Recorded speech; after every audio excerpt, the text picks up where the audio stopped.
Welcome to In the Geek Room. So, the first 3 episodes of Andor, the Rogue One spin-off, which is a Star Wars spin-off, has just dropped on Disney+.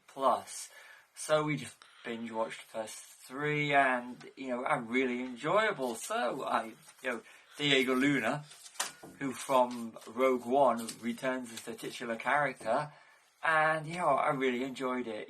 It doesn't really feel like Star Wars. It's set in the Star Wars universe, but they've avoided all the sort of things that make Star Wars. Star Wars, it's quite dark, actually. It's very Rogue One, which, it takes place before Rogue One. But I did get a very Blade Runner feel, especially with the buildings and some of the shots with Blade Runner 2049. I really had that, and the flashbacks. I got the whole Mad Max Beyond Thunderdome with the children. That aspect of it, it did really. As soon as I saw it, I thought that's and Alien as well. Some of the the interiors and everything. There's one scene, I think it's in the second episode. We watched them all together, it's all 3 back to back, so they kind of all blend into one. They did get a bit of an Alien feel to it, as well as the Andor title. The way the name Andor comes up did remind me so much of Alien and Aliens.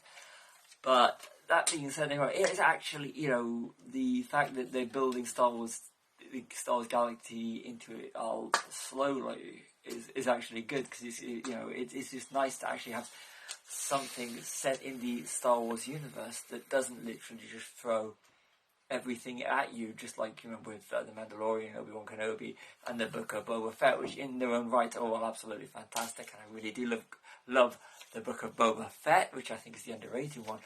But I like the way Andor is going with the first 3 episodes. Stellan Skarsgård, who's absolutely brilliant. I love him as Bootstrap Bill in the Pirates movies, and of course Dr. Selvig in the Avengers movies with Thor. Making his debut, but Fiona Shaw, who you may know from the Harry Potter movies, she's really nice. I really like her character in this. I'm not going to go into spoiler territory on this, but Fiona Shaw is good, and I can't remember her name, but the young woman that played Anathema Device in my beloved favourite show of the last few years, Good Omens. Seeing her is like, big Good Omens fan, just got to point out. So, really enjoyable. I'm not going to give it a star rating yet, because the show is not over it. But this is one of these shows, if you don't have to like Star Wars to get into it. I kind of see it like Rings of Power is to Lord of the Rings, and House of the Dragon is to Game of Thrones. You don't have to watch the Lord of the Rings movies or Game of Thrones to actually, or to get into these shows. You can actually watch without having all the exposition. So check out Andor, even if you're not a Star Wars fan. It is really enjoyable. I'm looking forward to seeing where they're going with this. Although we do know it all ends with Rogue One and the Skywalker trilogy, the Skywalker saga.